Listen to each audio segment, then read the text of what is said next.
Hey guys, tonight we are heading deep into the sweltering malarial jungles of 19th century French Indochina to walk in the sweat-soaked boots of a man whose job was to guide the wealthy and arrogant through a world that wanted them dead. You are a professional hunter, a tracker, a ghost in the green hell, and your clients pay a fortune for the privilege of your silence and skill. You lead them to the magnificent beasts they crave for their trophy rooms, the tigers and gores that fuel the stories they'll tell back in the smoky parlors of Paris. It's a life of quiet tension, of biting your tongue as men who can barely navigate a city street lecture you on the ways of a jungle that has been your cradle and could just as easily be your grave. Honestly, given the leeches, the fevers, and the clientele, you probably wouldn't survive this for a week. So before you get comfortable, take a moment to like the video and subscribe, but only if you genuinely enjoy what I do here. Comment your city and local time. Now dim the lights, maybe turn on a fan for that soft background hum, and let's ease into tonight's journey together. The air is so thick with moisture you could drink it. Each breath is a heavy, warm liquid that coats your lungs. You're lying on your stomach. The damp, rotting leaves of the forest floor cool against your skin. A welcome relief from the oppressive heat that has been pressing down since dawn. For 3 hours, you haven't moved a muscle. An army of ants has discovered the salty sweat on your neck, and you allow them their pilgrimage. Their tiny legs a faint tickle you've trained your mind to ignore. To move is to make a sound, and sound is death. Or worse, it's failure. 50 feet away, propped uncomfortably against the gnarled root of a banyan tree, is Monsieur Dubois. He is a mid-level functionary from the colonial administration in Hanoi, a man whose pasty skin is already a canvas of angry red insect bites. He shifts his weight, the leather of his expensive and entirely impractical boots groaning in protest.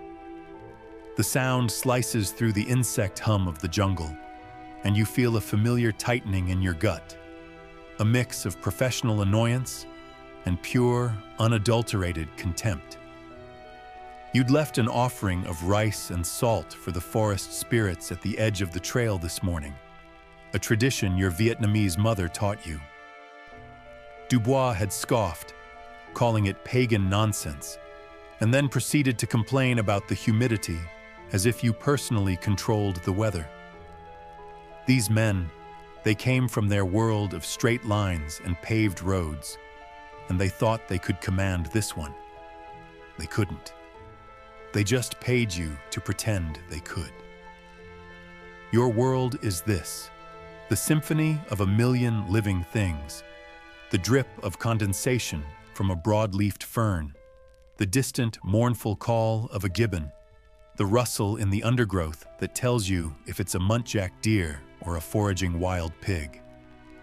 You listen, not with your ears, but with your whole body. Your skin feels the subtle shifts in the breeze that might carry your scent. Your eyes, accustomed to the deep gloom beneath the canopy, pick out the unnatural shape of a liana vine, a perfect hiding spot for a green pit viper. Dubois sees a wall of green. You see 1,000 hidden doors, 1,000 potential threats, 1,000 signs. He shifts again, this time raising his brand new rifle, a gleaming marvel of French engineering that is utterly useless in his hands. He's aiming at a shadow, a flicker of movement that you dismissed a minute ago as a large jungle fowl. He believes everything that moves is the tiger. For him, the jungle is just a backdrop, a stage for his grand performance. For you, it is a living, breathing entity, and the tiger is its heart. You don't just hunt it, you enter into a conversation with it, a deadly negotiation written in snapped twigs and faint impressions in the mud. You had found the tracks 2 days ago, great pug marks pressed deep into the bank of a muddy stream. A big male, old, with one claw that didn't fully retract, a detail you kept to yourself. Men like Dubois didn't deserve the poetry of the hunt. They only wanted the bloody, stuffed conclusion. You followed him, through bamboo thickets so dense you had to carve your way through with a machete, across ravines that smelled of decay and wet stone. You started to learn his habits, his patrol route, the places he rested during the peak heat of the day. You set the bait, a young pig tethered and bleeding its terrified heart out, in this clearing an hour before dusk yesterday. Now you wait for the king to come to his table. A change in the air. The incessant buzz of the cicadas dwindles, then stops. The silence that follows is more profound than any noise, a vacuum that sucks the breath from your lungs. This is it. Your eyes scan the edge of the clearing, the wall of impenetrable green. You see nothing, but you feel it. A pressure, a weight. The jungle is holding its breath. Even Dubois, in his bumbling ignorance, seems to sense it. He freezes, his knuckles white on his rifle. Then he emerges. Not with a roar, but with a liquid, silent grace that seems impossible for a creature of his size. He is fire and shadow, a magnificent terror of orange and black stripes that ripple as he moves. He ignores you, ignores Dubois. His yellow eyes are fixed on the bait, which has long since fallen silent, paralyzed with fear. He is bigger than you thought, his shoulders rolling with muscle. He is the very soul of this place, powerful, ancient, and utterly indifferent to the small, sweating men who have trespassed in his kingdom. The local villagers believe that some tigers are not animals at all, but vengeful spirits, or men who can change their shape. Looking at this creature, so perfect and so deadly, it's not hard to see why. Dubois raises his rifle. His breathing is ragged, a desperate, greedy sound. You see his hands trembling. He's going to miss, or worse, he'll wound it. A wounded tiger is not an animal. It's a catastrophe, a nightmare that will stalk the villages and kill without reason. Your own rifle, a well-worn but reliable Martini Henry, is already pressed against your shoulder. You aren't aiming at the tiger. You're watching Dubois. Your job is to ensure he gets his trophy, but your deeper responsibility is to the balance of this place. If he fails, you will not. The world narrows to the space between the tiger and the trembling Frenchman. Dubois licks his lips. He pulls the trigger. The explosion is obscene, a profane violation of the sacred silence. It echoes through the trees, sending a flock of birds screaming into the sky. And just as you knew he would, he misses. The bullet tears a chunk of bark from a kapok tree 10 feet to the tiger's left. The sound is a vulgar slap, an insult.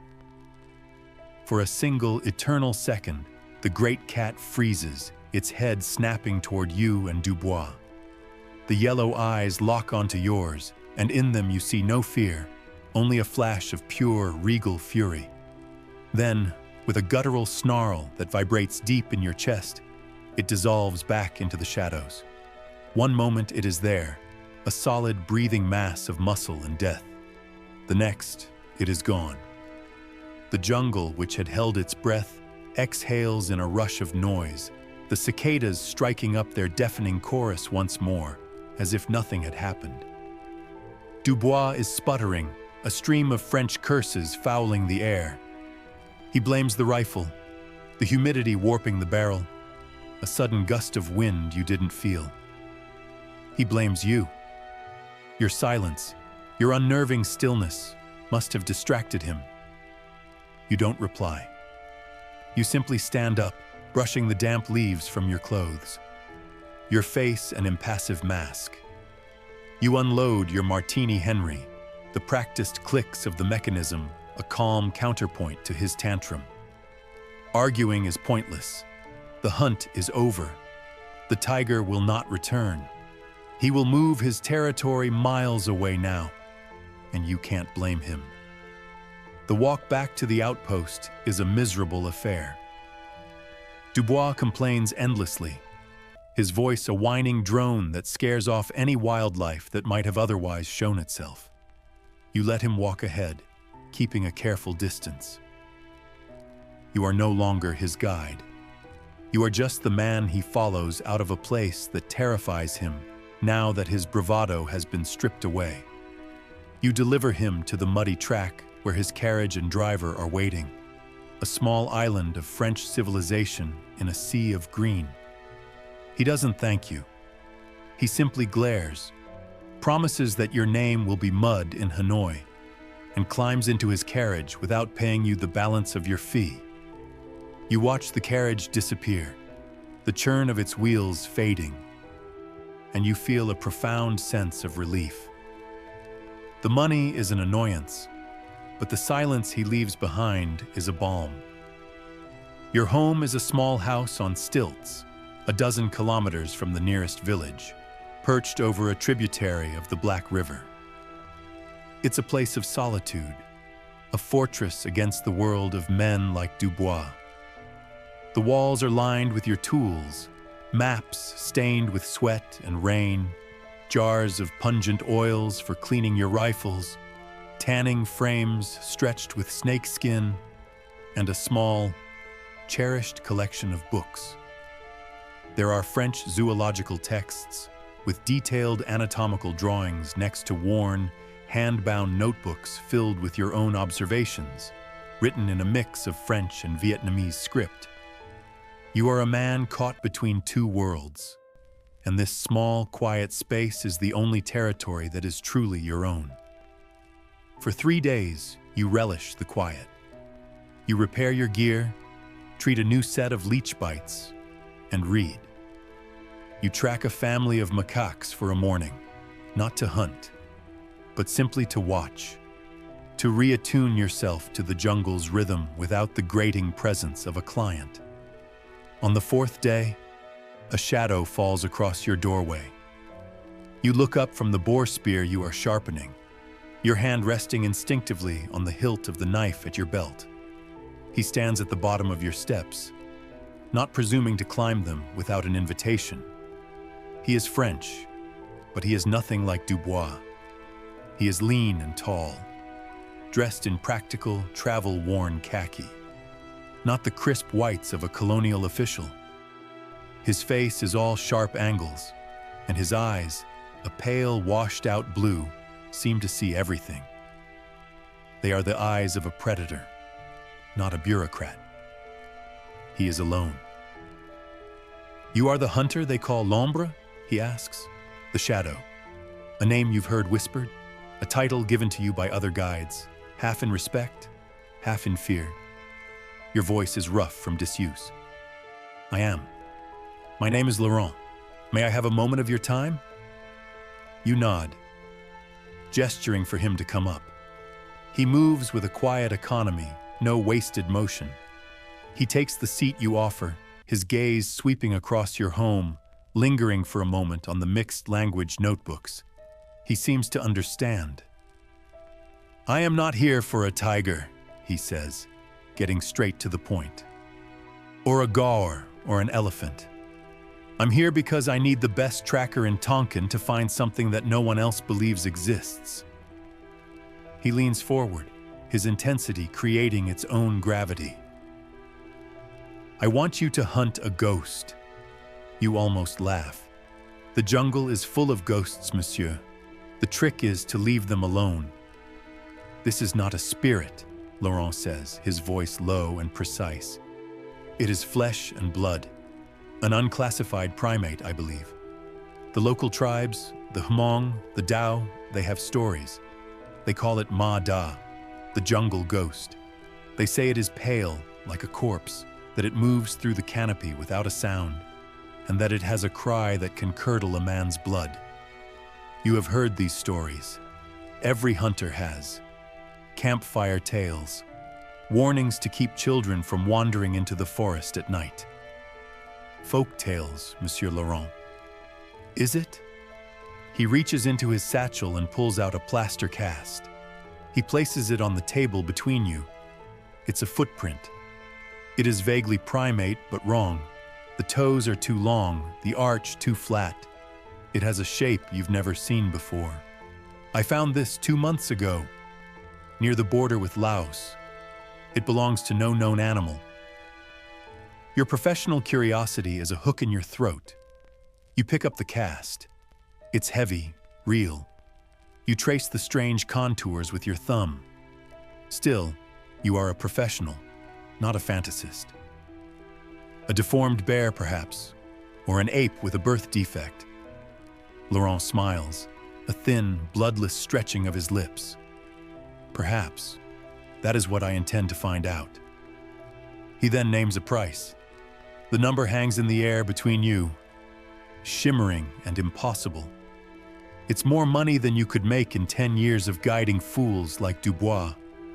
It's enough to buy a real house in Hanoi, or a passage back to a France you barely remember. It's enough to be free.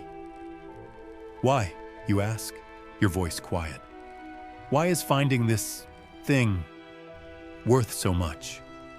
His pale eyes bore into yours. Because, my friend, the world is full of treasures. Most men are content to dig for gold or hunt for ivory. I'm interested in treasures of a different kind. The ones that rewrite the books of science. The ones that prove the world is still wild and strange and full of secrets. His explanation feels both true and profoundly incomplete. There is a fervor in him, an obsessive gleam that goes beyond mere scientific curiosity. This is not a hunt, it's a crusade. You look from the plaster cast in your hand to the intense, unsettling man before you, and you feel a chill that has nothing to do with the evening air. The money is a promise of freedom. But the hunt itself feels like a cage, a dark, tangled path from which you might not return. But the alternative is another decade of Dubois, of swallowing your pride for pocket money, of being a ghost in your own life. You place the cast back on the table. When do we leave? The journey upriver is one of quiet observation. You trade your small sampan for a larger, sturdier vessel with a crew of 3 wiry Vietnamese boatmen who know the treacherous currents of the Black River. Laurent proves to be an unnervingly perfect traveling companion. He requires no comforts, makes no complaints, and spends hours staring silently at the jungle scrolling by, his gaze as sharp and focused as a hunting hawk's. He does not fill the silence with idle chatter as Dubois did. Instead, his silence seems to deepen the jungle's own, making you more aware of the weight of the unknown that lies ahead. He pores over his maps at night by the light of a single oil lamp, his face a mask of concentration, occasionally making small, precise notes in a leather-bound journal.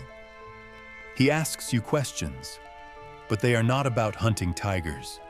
They are about edible fungi, the migratory patterns of birds, the names of the unseen things that call out from the darkness. He is studying the land, learning its language in his own cold, academic way. After 5 days on the river, you leave the boat behind and strike out on foot, heading west into the highlands, the Tonkinese Alps. The air grows cooler, thinner. The humid, swampy tangle of the lowlands gives way to steep, forested ridges shrouded in a perpetual mist. This is the domain of the Hmong, the people of the mountains. You are an outsider here, more so than in the Vietnamese lowlands. Your rifle and your skills mean less in this vertical world of stone and cloud. The village clings to the mountainside like a congregation of barnacles, a cluster of dark, timber frame houses on stilts, surrounded by a breathtaking patchwork of terraced fields that fall away into the valley below. The air smells of wood smoke, pigs, and the sharp, clean scent of pine. Women in intricate clothing of black, blue, and red, their necks ringed with heavy silver torques, pause their work to watch you approach, their faces impassive but their eyes missing nothing. Children fall silent and shrink behind doorways. You are an intrusion, a disruption to their ancient rhythm. Laurent, for all his intelligence, is clumsy here. He strides into the village center as if he owns it, expecting to command attention. Instead, he earns only suspicion. The men, dressed in simple black tunics, turn their backs, their hands busy with their long-stemmed pipes. When you bring up the name, Ma Da, a blanket of silence falls over the small group you've approached. They shake their heads. Their eyes glaze over with a practiced ignorance. Some mutter that it is a story for children. Others just walk away. They look at Laurent's pale skin and sharp features, and they see just another Frenchman, another taker. They look at you, and you can see the conflict in their eyes. You look like them and not like them. You speak their language, but for his purpose. You leave Laurent to his frustrated pacing and approach a group of women mending fishing nets. You don't ask about the creature. You ask about their families. You praise the beauty of their weaving, and you offer them a small packet of salt you brought for this exact purpose. It's a simple gesture, but it's one of respect. It opens a door. One of the older women, her face a beautiful map of wrinkles, finally looks you in the eye. She tells you that you must speak to the shaman, Wang Pao. She points to a house at the very top of the village, isolated from the others, a wisp of smoke curling from its roof. Wang Pao is ancient, his skin as thin and translucent as rice paper, his eyes clouded with cataracts but still sharp. He sits on a low stool by his hearth, the firelight casting dancing shadows on the wall. You offer him a gift of tobacco and sit, waiting for him to speak first. Laurent, whom you had to convince to even be here, hovers impatiently by the door, an awkward, angular presence in the small, smoky room. The Frenchman seeks the sorrowful one, Wang Pao says finally, his voice a dry rustle. He does not look at Laurent. He looks only at you. You are a hunter. You should know to let the dead rest. He believes it's an animal, you reply quietly. An ape he wants to study. Wang Pao lets out a soft, wheezing laugh. An ape does not weep with the voice of a woman who lost her child. An ape does not have skin the color of river clay and fingers as long as bamboo shoots. An ape leaves a trail. The Ma Da leaves only silence behind it. He leans forward, and his cloudy eyes seem to clear, focusing on you with an unnerving intensity. We call it the Ma Da because it is a ghost, but it is not the spirit of a person. It is the ghost of the jungle itself, a part of it that has become sick with grief. Long ago, the stories say, the mountains bled fire and the trees turned to ash. In that sorrow, this thing was born. He tells you that to see it is to invite misfortune. To hear its full cry is to have a piece of your plig, your soul, torn away. You become listless, empty. He tells you of a hunter from a village 2 valleys over who, a generation ago, became obsessed as your Frenchman is now. He tracked the Ma Da for a full moon cycle. They found him sitting by a stream, staring at his own reflection, his hair turned white as frost. He never spoke another word for the rest of his short life. The creature you seek, the shaman warns.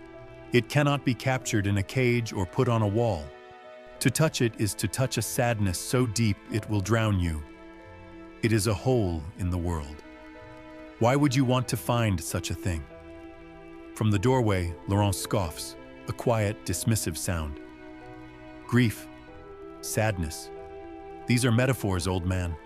A nocturnal, perhaps albino primate would have pale skin. Long fingers are an adaptation for climbing.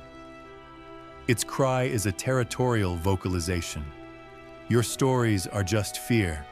I am interested in facts. Wang Pao turns his head slowly and fixes Laurent with a look of profound pity. The fact is that you are a fool, he says simply. And you are paying this man to guide you to your own undoing. He turns back to you. He sees the conflict in your face, the lure of the money warring with the deep-seated respect for the spirits your mother taught you. He sighs, a long, rattling breath. If you must go, go toward the crooked peak that looks like a broken tooth. There is a place there, a valley of stone gods where the trees grow strange and pale.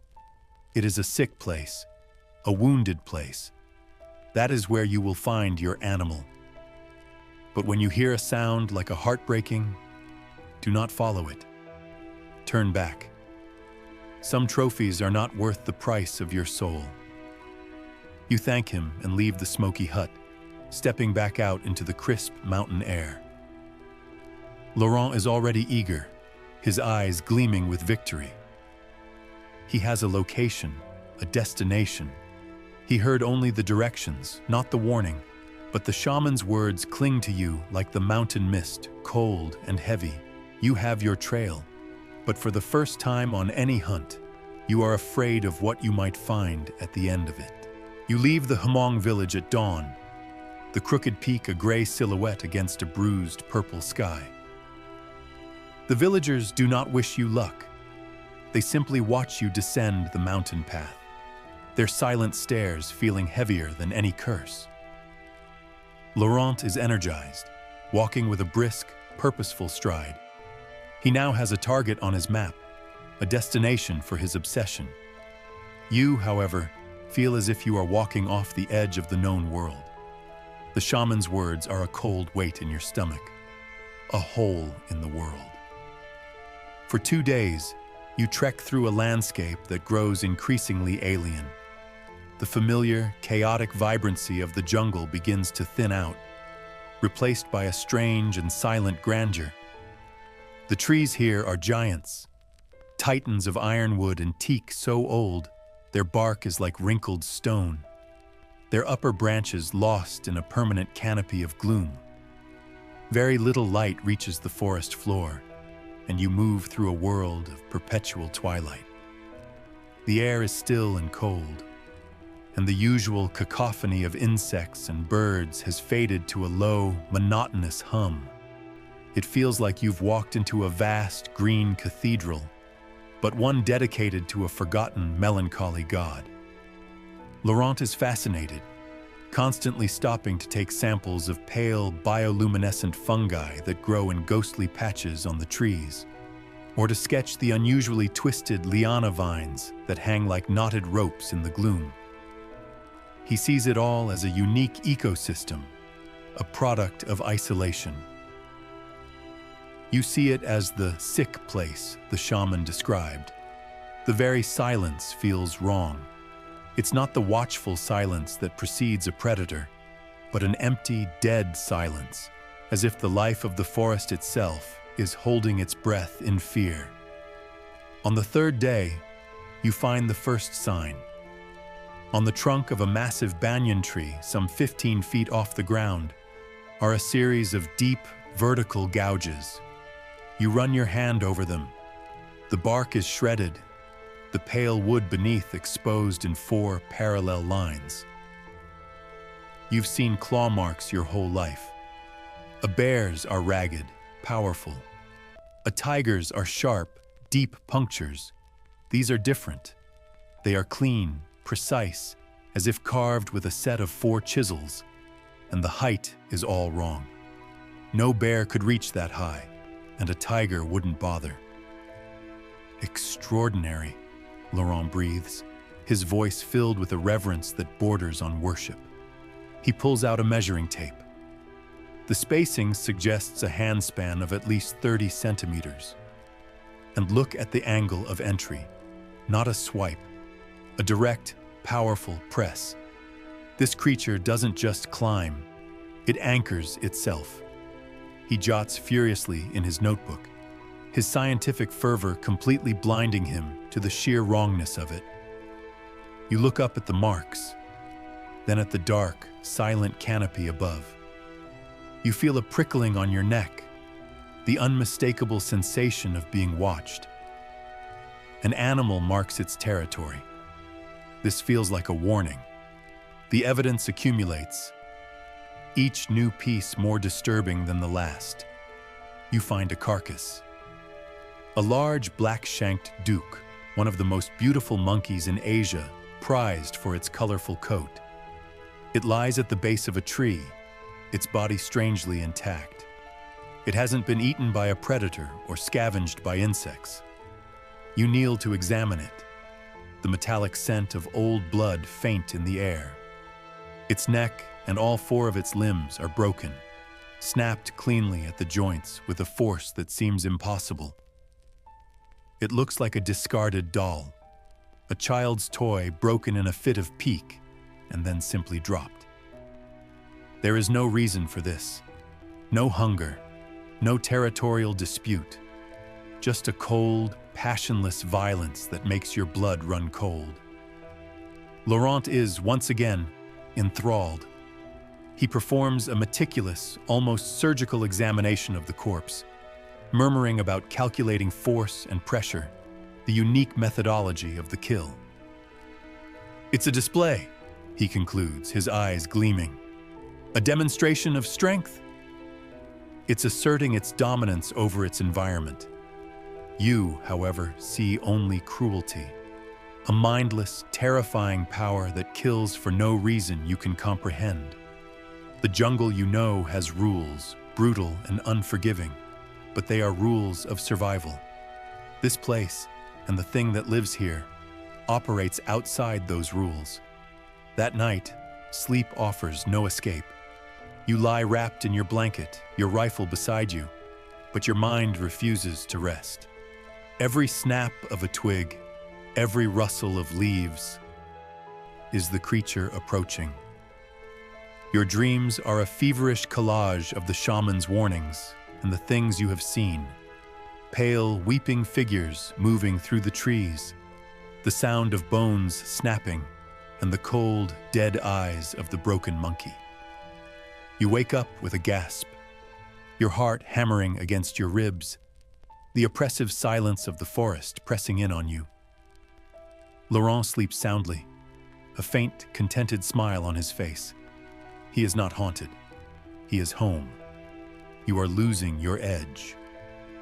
Your hunter's instincts, your sixth sense for the rhythms of the wild, are being scrambled by this place. The fear is a constant, low hum beneath your thoughts, and it's making you clumsy.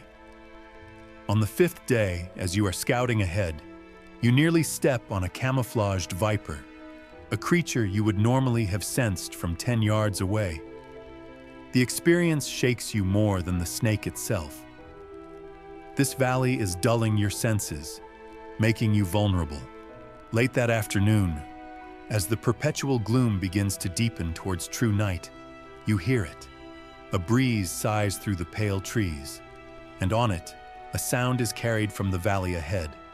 It is faint, distant, but unmistakable. It's not a growl, a roar, or a screech. It is a long, drawn-out note of pure, unadulterated sorrow. It sounds like a lament, a cry so filled with loss and pain that it feels human. It rises and falls, a melody of grief that echoes through the silent forest. And every instinct in your body screams at you to run. It is the sound of a heart breaking, just as the shaman said. You freeze, every muscle tensed. Your knuckles are white on the stock of your rifle. Laurent, however, lowers his binoculars, a look of triumphant ecstasy on his face. "There," he whispers, pointing with his compass toward the darkest part of the valley. North by northwest, less than a kilometer. He looks at you, expecting you to share in his victory. But when he sees your face, his smile falters. What is it? It's magnificent. You can't explain it to him. You can't tell him that the sound isn't magnificent. It's an obscenity. It's the sound of the wrongness you've been feeling made real. A confirmation that you are hunting something that should not be. You have a direction now. You have a destination. But you are no longer sure you are the hunter. The sound does not come again. You wait, listening, for 10 minutes as the jungle's gloom deepens around you. But the cry is not repeated. All that remains is its echo in your memory, a cold spot in the center of your chest. Laurent is practically vibrating with impatience, his compass held out like a holy relic. It's resting, he whispers, his voice tight with excitement. We must be close to its lair. We move now, while we have the advantage of the remaining light. You don't want to move. Every instinct, honed by a lifetime of survival, is telling you to turn around, to walk back to the Hmong village and accept the shaman's pity. But you are bound by your contract, by the impossible sum of money, and by a grim, terrifying curiosity that has now taken root in your soul. You give a curt nod, and you begin to move toward the spot Laurent indicated. You walk into the Valley of the Stone Gods. The shaman's description was unnervingly accurate. Here the forest thins, and the ground is littered with huge gray monoliths of rock, weathered by millennia of rain and wind into unsettlingly organic shapes. Some look like hunched figures, others like massive, crumbling teeth jutting from the earth. They are covered in the same pale, corpse-colored lichen you saw earlier, which seems to glow faintly in the twilight, casting the entire valley in a sickly, ethereal luminescence. The air is dead still, and the only sound is the soft crunch of your boots on the gravelly soil and the slow, rhythmic drip of water from unseen fissures in the rock. It feels less like a valley and more like a graveyard, a place of immense and ancient silence. You move differently now. This is no longer tracking. This is infiltration. You are in the heart of its territory, and every shadow, every stone could be a hiding place. You motion for Laurent to stay close, to mimic your every step. To his credit, he does so without question, his scientific fervor giving way to the cold pragmatism of the hunt. He understands. The roles have shifted. He is no longer the employer. He is the apprentice, and your lives depend on your expertise. You press yourself against the cold stone, moving from one monolith to the next, using the unnatural terrain as cover. Your senses are stretched to their breaking point. Your eyes strain to pierce the gloom, and your ears ache for any sound in the profound quiet. And then you see it. You're crouched behind a broad, flat-topped rock that resembles a sacrificial altar.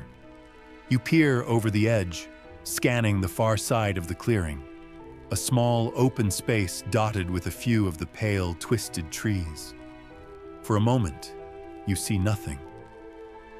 Then, a flicker of movement. Something detaches itself from the shadow of a particularly large stone sentinel. It's not an ape. It's not a bear. It's not a man. Your mind scrambles, trying to find a box to put it in. A name from a zoology text or a village legend, and it comes up empty. It is tall, impossibly so, and painfully thin, a collection of long, stick-like limbs connected to a narrow torso. Its skin, just as the shaman said, is the color of pale river clay, a dead, grayish white that seems to absorb the faint light rather than reflect it. It appears hairless, slick, like the belly of a fish. It moves into the center of the clearing with a gait that makes the hair on your arms stand up. It's not the fluid walk of a predator or the knuckle-dragging amble of an ape. It's a sequence of impossibly quick, jerky motions. its long limbs bending at angles that seem unnatural, like a poorly handled marionette twitching on its strings. Yet for all its disjointedness, it moves with an unnerving speed and silence. It pauses by one of the pale trees, raising a long, multi-jointed arm to touch the trunk. Its fingers, you can see them now, are as long and thin as bamboo shoots. There are too many knuckles. It strokes the tree, a gesture that might be tender if it weren't so alien. You try to see its face, but it is turned slightly away from you, and what you can see is a nightmarish blankness. There is a smooth, undifferentiated sweep of pale skin where features should be, like a sculpture that the artist abandoned before carving the details. No discernible nose, no mouth, just the suggestion of dark hollows where eyes might be. The sight triggers a primal revulsion deep inside you, a psychological rejection of something that is almost human but utterly, horribly wrong. Laurent lets out a choked gasp beside you. He raises his binoculars, his hands trembling, not with fear, but with rapturous discovery.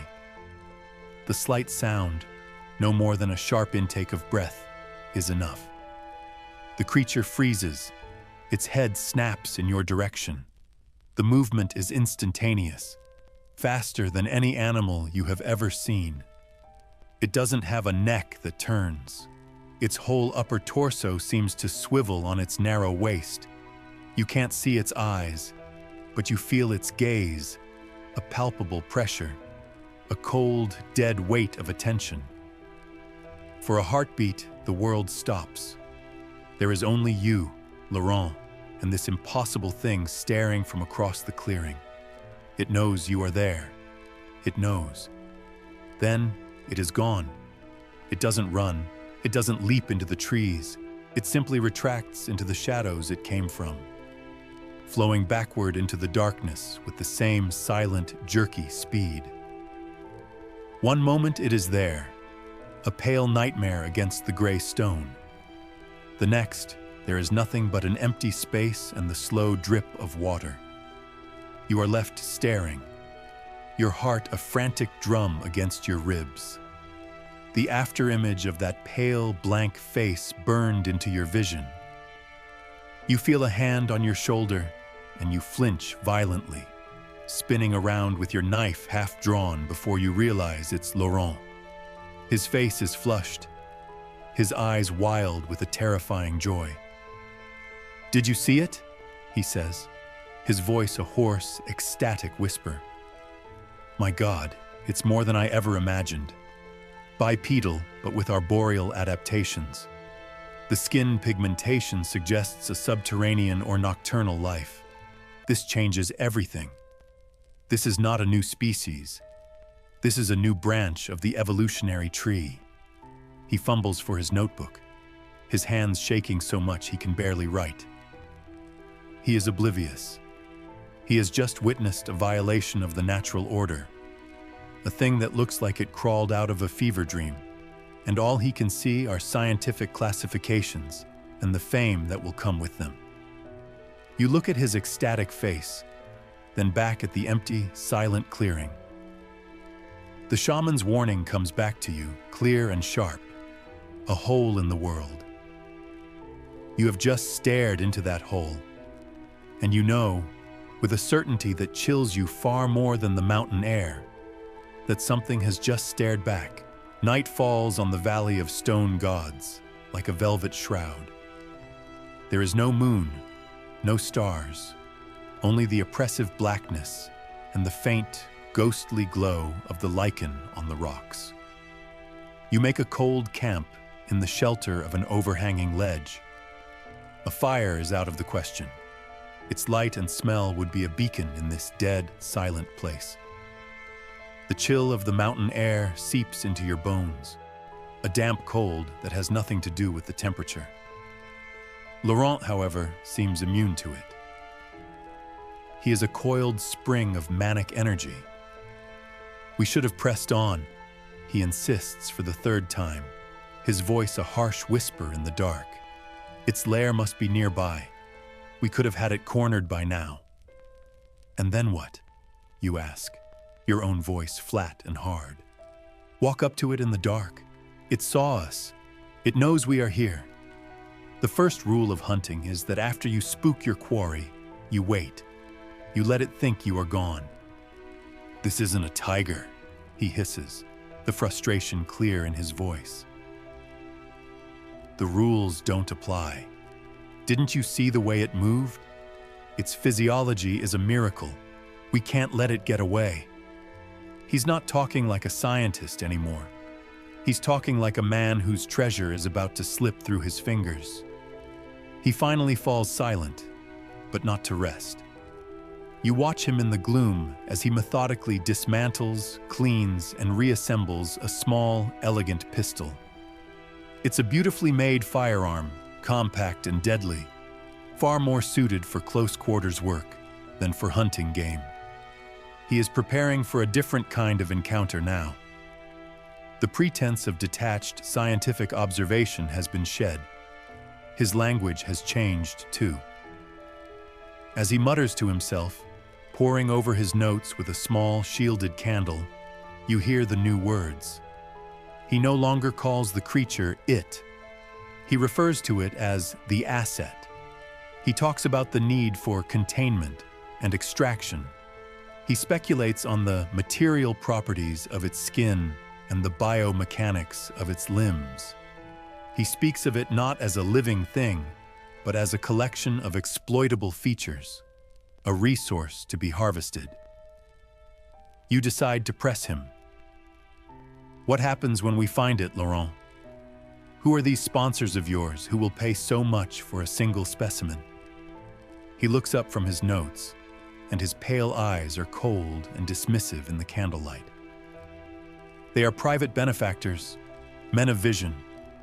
They understand that the future will belong to those who can harness the untapped potential of the natural world. Potential for what? You insist.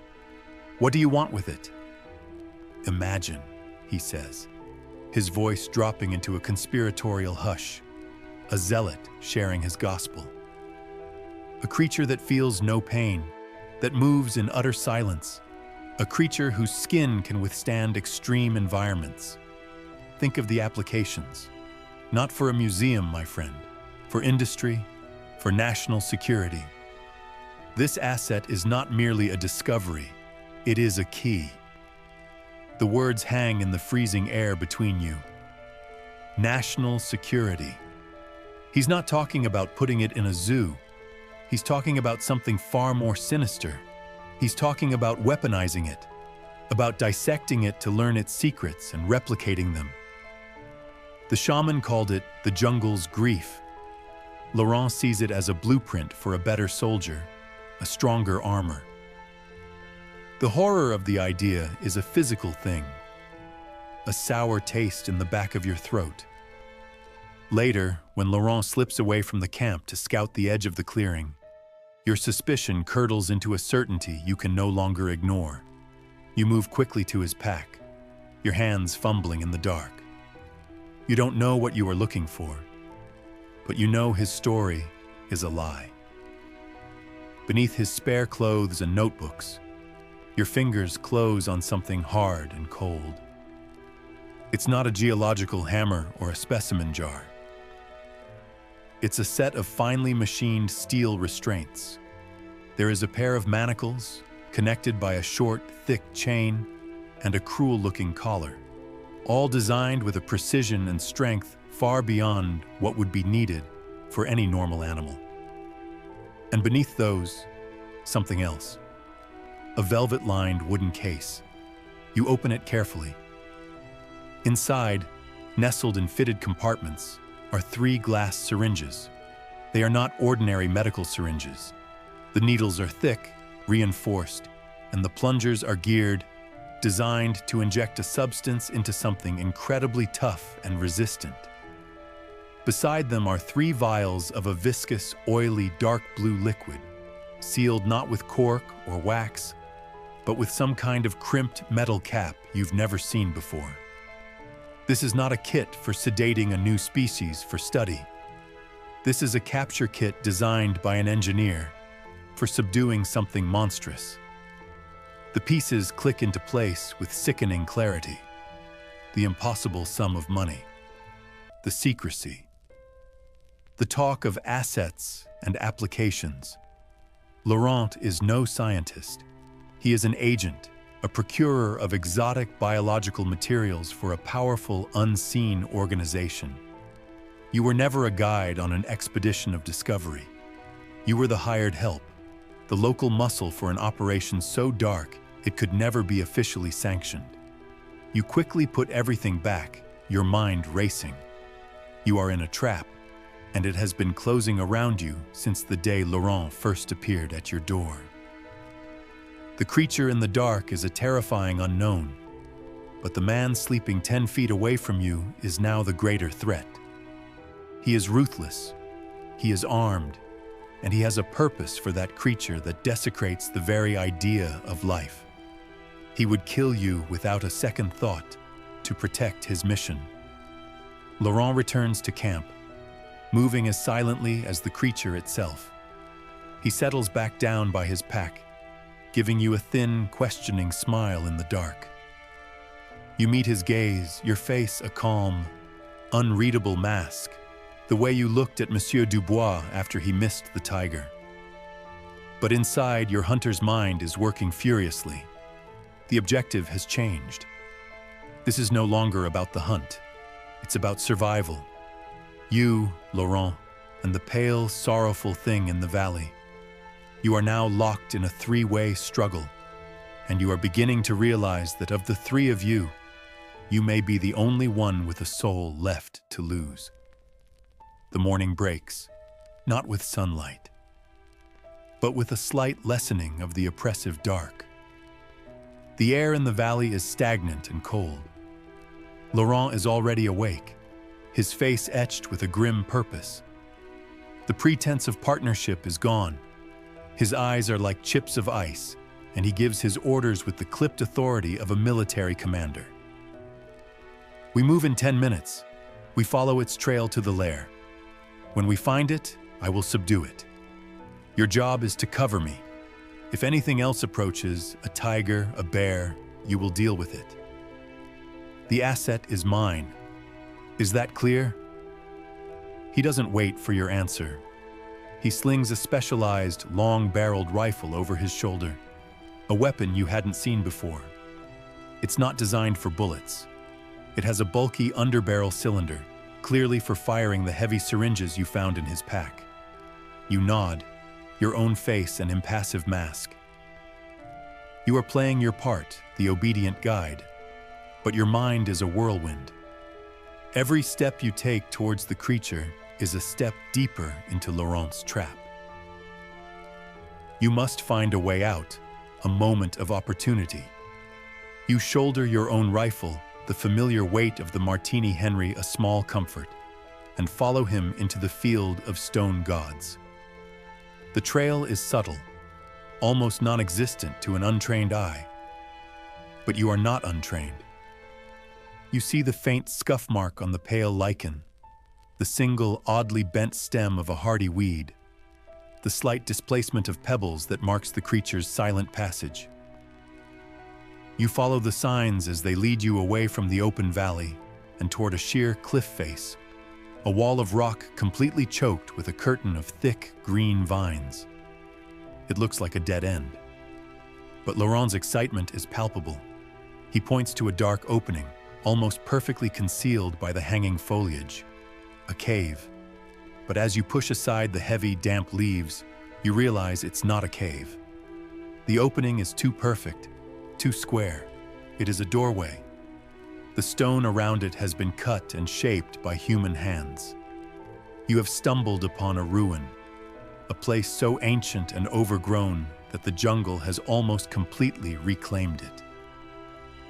You step inside, leaving the gray twilight of the valley for a profound interior darkness. You are in a temple. Massive stone pillars, fuzzy with moss, rise into the gloom. The air is cold and carries the scent of deep earth wet stone, and something else. A faint, ozone-like tang of wrongness. As your eyes adjust, you can see crumbling walls covered in elaborate bas-reliefs. But the carvings are horrifying. They are not like the Hindu-inspired figures of the Cham temples you've seen further south. These carvings depict tall, unnaturally thin figures with blank faces and elongated limbs, just like the creature. In some scenes, they are being worshipped by smaller, human-like figures. In others, they are being fought, or chained, or mourned. This is not a temple built by humans to honor their gods. It is a temple built in the shadow of this creature's existence, a testament to a long, terrible history between man and monster. You move deeper, your boots silent on the dusty floor, Laurent a shadow at your back. The trail leads to a vast central chamber. Light filters down from a collapsed section of the roof high above, illuminating the scene in a single dramatic shaft of dusty light. And there, in the center of the beam of light, it stands. It's not hiding, it's waiting. It stands beside a broken stone altar, its long, pale form almost glowing in the soft light. You see it clearly for the first time. The slick, gray-white skin, the limbs that seem to bend at too many joints, and the face, that terrible, smooth emptiness, with two dark, sorrowful hollows that you know are its eyes. It looks at you, and you feel no malice, no threat. You feel only a vast, crushing weariness, an ancient sadness that seems to emanate from it like a physical force. It is the loneliest thing you have ever seen. It opens a mouth you couldn't see before, a thin, lipless slit in the blank canvas of its face, and it makes that sound again. Not the piercing cry from the valley, but a low, soft, keening hum. It is a sound of such profound and hopeless pain that it bypasses your ears and strikes directly at your heart. It's the sound of a prisoner who has long since given up on escape. This is the moment. Behind you, Laurent lets out a soft, triumphant hiss. He raises his special rifle, the stock settling firmly against his shoulder. His movements are precise, economical, and utterly cold. He is the scientist, and this is his specimen. He is the industrialist, and this is his resource. He is going to shoot this sad, ancient thing, chain it, and drag it back to a hell of labs and cages, where it will be taken apart piece by piece for its applications. You see it all in a flash. The creature in chains, its sorrowful cry echoing in a sterile room, its body violated by Laurent's needles and saws. You think of the shaman's plea, "Let the dead rest." You look at the creature, and you realize it is already in a tomb. This temple is its prison, and perhaps it has been for centuries. Laurent is not offering it life. He is offering it a newer, more terrible form of imprisonment. A choice, sharp and clear as glass, crystallizes in your mind. You are a hunter. You have taken the lives of magnificent tigers and powerful gores. You have always done so with a measure of respect, an understanding of the balance. A clean kill is a kind of mercy. It is an end to struggle. To hand this creature over to Laurent would be a profound cruelty, a violation of the code that separates a hunter from a butcher. As Laurent takes a final, steadying breath, preparing to fire his tranquilizer, you move. In one smooth, practiced motion, you raise your Martini Henry to your shoulder. The heavy brass bead of the front sight finds the center of the creature's narrow chest. It does not move. Its dark, hollow eyes are still fixed on you. In them, you see no fear. You see only a deep, quiet stillness. Perhaps you think you see understanding. You pull the trigger. The explosion of the rifle is deafening in the enclosed chamber, a roar of fire and thunder that shakes the very stones of the ancient temple. The report of the Martini Henry slams into the stone walls of the temple and echoes out into the silent valley, a definitive, final statement. For a moment that stretches into an eternity, the world is nothing but the fading thunder of the gunshot and the ringing in your ears. The creature does not scream. It does not roar or cry out. The heavy 5.7 450 bullet strikes it dead center in the chest, and the impact makes its thin body jolt backward, as if pushed by an invisible hand. It stumbles a single step. Its long, pale arm comes up, and its unnervingly long fingers touch the dark, round hole that has appeared in its chest. It looks down at its own hand, then looks back up, its blank face and hollow eyes finding yours across the dusty, sunlit chamber. There is no accusation in its gaze, no pain.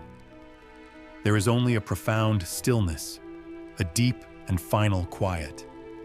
Then its legs fold beneath it, not with the ragged collapse of flesh and bone, but with the deliberate, noiseless grace of a folding screen. It crumples to the stone floor and lies still. The silence that rushes back in is heavier, more absolute than before. Non. The word is a strangled gasp behind you. You turn slowly to face Laurent. His face, which had been a mask of triumphant focus, is now a contorted canvas of disbelief and pure, undiluted rage. His tranquilizer rifle is still half raised. "Imbecile!" he shrieks, his voice cracking. "What have you done? I told you to cover me! I told you it was mine!" His hand drops to the pistol at his hip. You don't flinch. You stand your ground, your own rifle held ready, the smell of burnt powder sharp in your nostrils. Your face is cold, hard stone. "It was going to rush us," you say, your voice low and steady, cutting through his hysteria. "It was a threat. My rifle was faster than yours.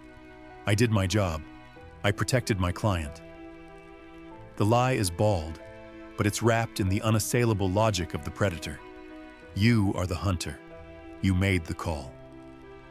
For a tense moment, his hand hovers over the grip of his pistol, his pale eyes burning with hatred. He wants to kill you. You can see the thought, clear as day. But he is a pragmatist above all else. His asset is dead, but it is not gone. The body is still here. His fury cools, replaced by a chilling, calculating coldness. "You have cost me more than you can ever imagine," he says, his voice dangerously quiet. "But the specimen remains. Let's go see what your foolishness has left me with." He gestures with his rifle toward the fallen creature, and you walk forward together, two predators approaching a kill, the space between you crackling with distrust. The beam of light from the collapsed roof illuminates the body, making its pale form stand out against the dark, dusty stone. It looks like a figure carved from marble, fallen in a forgotten sculptor's workshop. You kneel beside it. The bullet hole is a neat, dark circle. There should be blood. A wound from a rifle like yours, at this range, should have produced a torrent of it, pooling on the floor, staining the pale skin. There is nothing. The area around the wound is as clean and dry as the surrounding stone. You reach out, your fingers hesitating for a moment before you touch its shoulder. The surface is not skin, it's not flesh. It's cool, almost cold, and impossibly smooth. It has the texture of polished serpentine or fine, unglazed porcelain. You press harder. There is no give, no softness of muscle or fat beneath. It's like pressing on a rock. Laurent, his rage now completely consumed by a feverish scientific curiosity, drops to his knees on the other side. He pulls a long, thin scalpel from his kit. "Incredible," he mutters, his eyes wide. No epidermis, no pores. The cellular structure must be completely alien. He presses the tip of the scalpel to the edge of the bullet wound and makes a cut. The blade doesn't slice through flesh. It grates, a faint, high-pitched screeching sound, as if he were trying to cut stone. Where the blade passes, the material parts, revealing what lies beneath. It isn't muscle tissue. It isn't bone. It is a dense, fibrous substance made of tightly packed, crystalline filaments that glitter in the dusty light, refracting it into 1,000 tiny points of color. It looks like a cross between asbestos and spun glass. And still, there is no blood, no fluid of any kind. The creature is as dry inside as it is out. The full weight of the shaman's words, of the local legends, of the Vietnamese title whispered in the markets, "Tho San Ban Phai Thu Kong Bao Gio Fan Hui," crashes down on you. The hunter who shot the thing that never decomposes. It wasn't a metaphor, it was a literal description. This thing doesn't rot because it is not made of rotting things. It is not truly alive in any way you understand. It's a mineral golem, a creature of stone and crystal and earth, given a semblance of life. Your act of mercy was a meaningless gesture. You cannot kill what was never truly alive. Laurent lets out a low, breathless laugh, a sound more terrifying than his earlier rage. This is better," he whispers, his eyes glued to the glittering fibers in the wound. "My God, it's so much better. A biological specimen would decay. It would require preservation, refrigeration. It would be difficult to transport. But this is stable. It's a new material, stronger than steel, lighter than wood. Do you have any idea what this is worth? Not just the knowledge, the substance itself." He looks up at you, and his face is illuminated with a delirious, unholy glee. His prize is no longer a unique creature. It is a mountain of priceless ore condensed into a single, portable body. He sees patents, factories, armored plates for warships, fortunes beyond imagining. You look down at the beautiful, terrible thing on the floor, its blank face staring up at the light. You tried to give it the peace of a clean death. Instead, you have just converted it from a scientific curiosity into the single most valuable raw material on the planet. And you are alone in a lost temple with the one man who knows it. The silence of the tomb presses in, and you realize the hunt is not over. The most dangerous part has just begun. Laurent's manic energy fills the dead air of the temple. He's like a gold prospector who has struck the mother lode, feverishly chipping away at a small section of the creature's forearm with his scalpel, collecting the glittering fibers into a specimen bag. His greed has made him careless, and he talks as if you are already a ghost.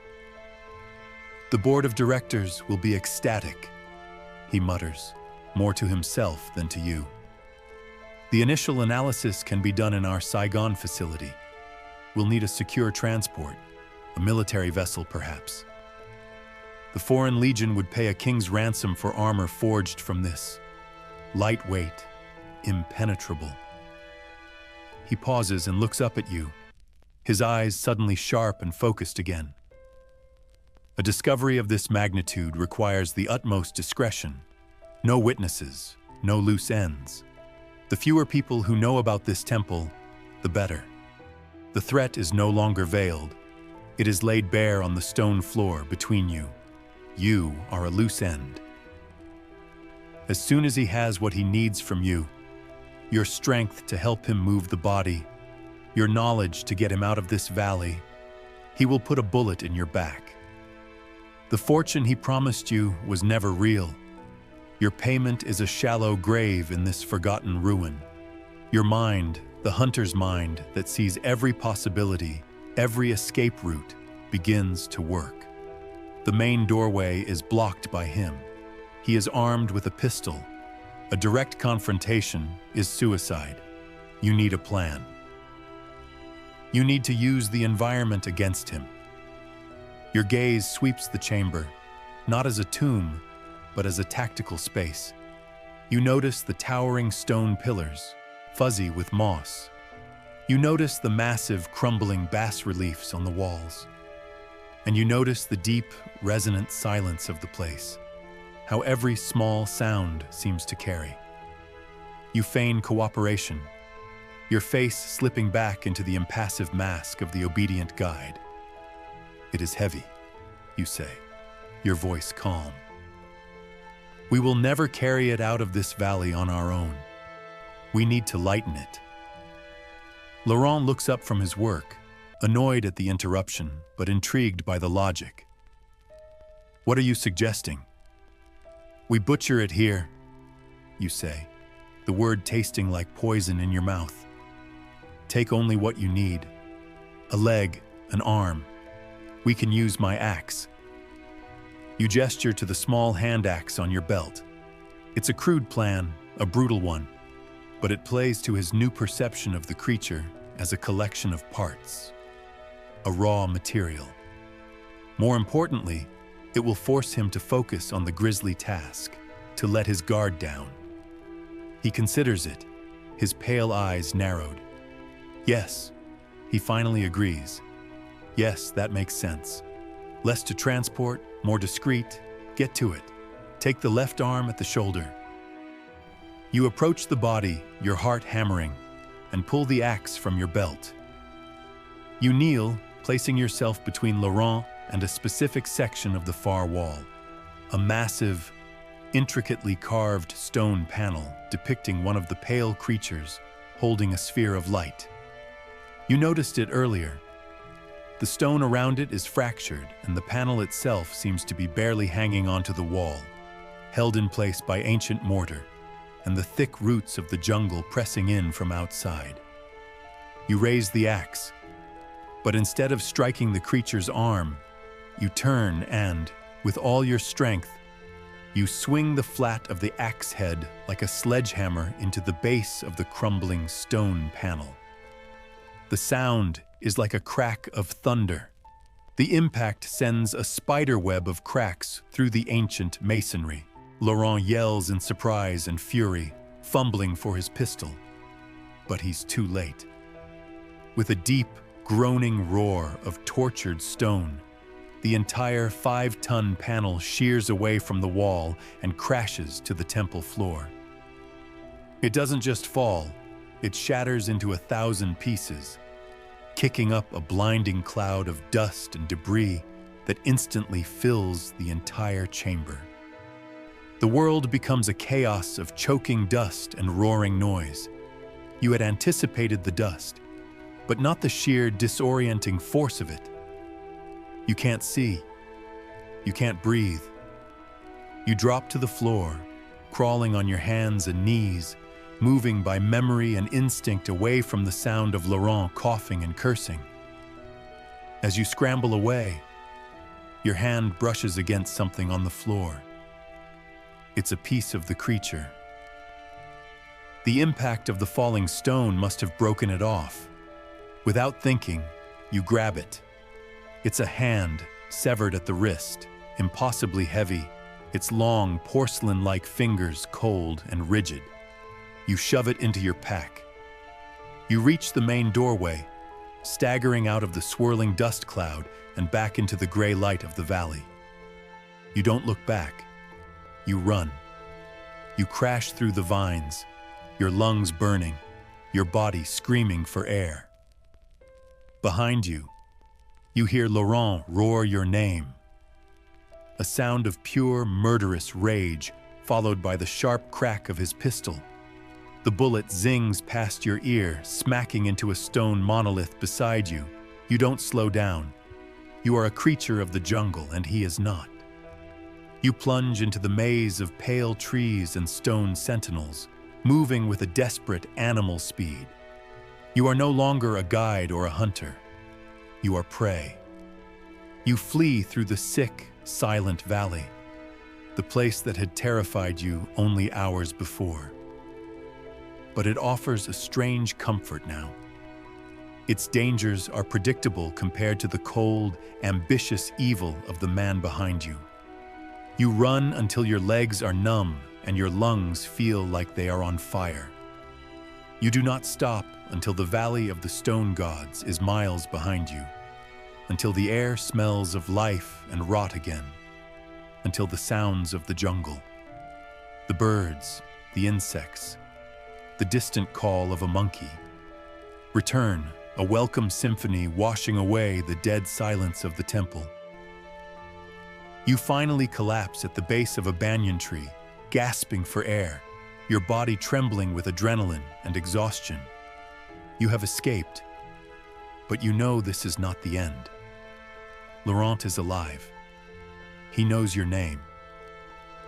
And his sponsors, the men who funded this expedition, are powerful and ruthless. You have not just made an enemy. You have made an enemy of a shadow organization that deals in secrets and death. You are a marked man, and in your pack, you carry the proof of your story. A cold, heavy, an incorruptible piece of the nightmare you just left behind. The years fall away like dead leaves.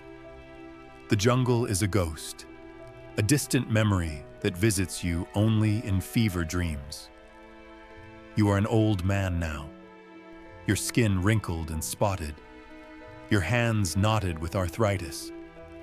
The relentless strength that carried you through the Valley of the Stone Gods has been replaced by a quiet fragility. The world you knew is gone. The French left long ago, their colonial mansions and government buildings in Hanoi now occupied by new men with new flags. Wars have come and gone, tearing the country apart and stitching it back together in a new shape. The city hums with a different energy now, the drone of motorbikes replacing the slow creak of rickshaws. It is Friday, August 8th, 1975, a lifetime away from that day in the temple. You live in a single, small room in the labyrinthine Old Quarter, a ghost in a city of millions. Your name just one of many. Your past a secret you have guarded for 50 years. You never returned to the jungle. You sold your rifles, burned your maps, and did everything you could to erase the man you once were. But you could not escape the paranoia. For decades, every time you saw a European on the street, your heart would seize. You would see Laurent's pale eyes, his sharp, predatory face, and you would hurry away, melting into the crowds, your head down. You read the papers, searching for any mention of a fantastic scientific discovery, a new, miraculous material. But there was never anything. The silence was, in some ways, more terrifying than a headline. It meant that whatever happened after you fled, the secret was kept. It meant that his organization, whatever it was successful in its discretion.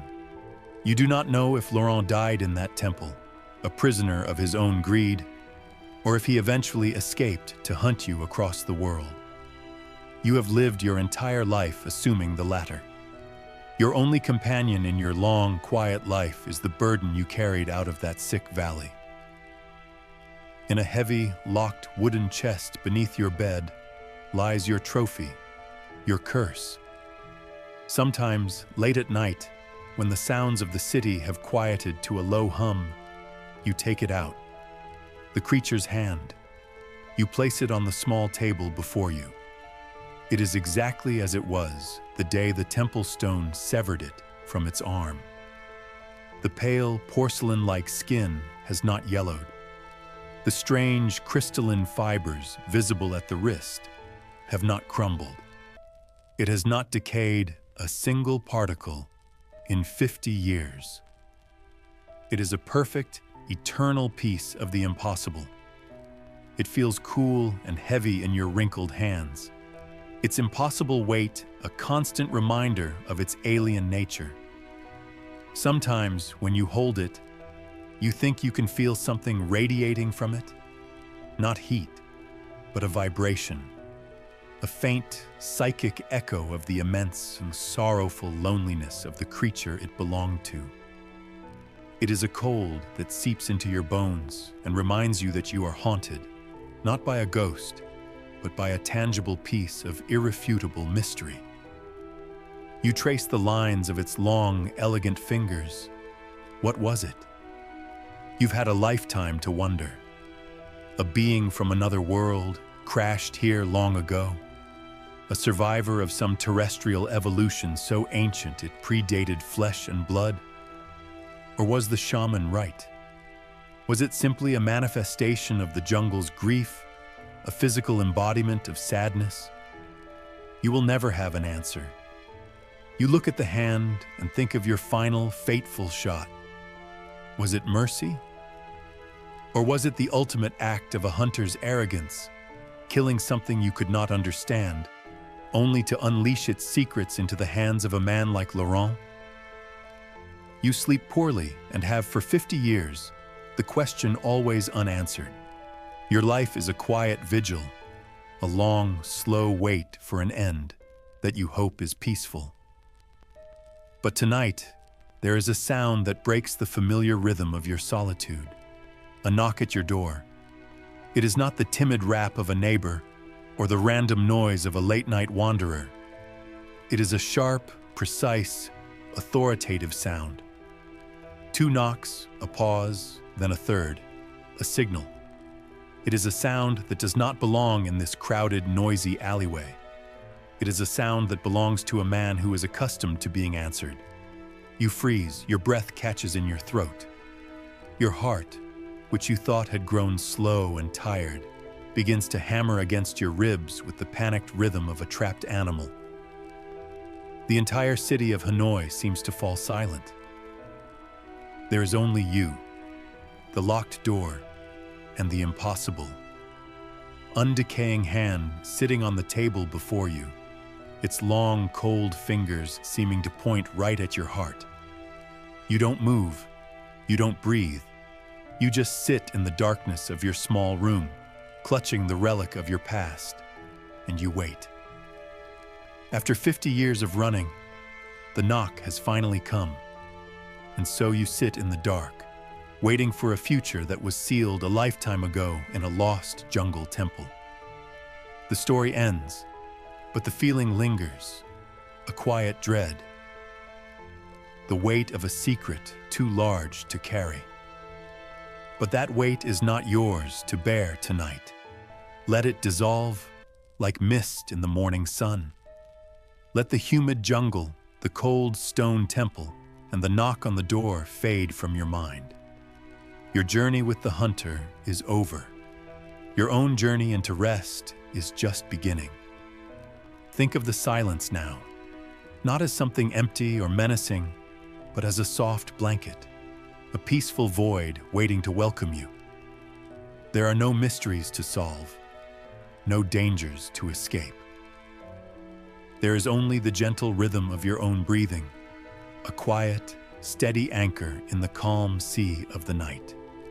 Feel the tension leave your shoulders, your arms, your hands. Let the story become what it was always meant to be, just a whisper in the dark. A faint echo that lulls you deeper and deeper into a place of quiet, untroubled peace.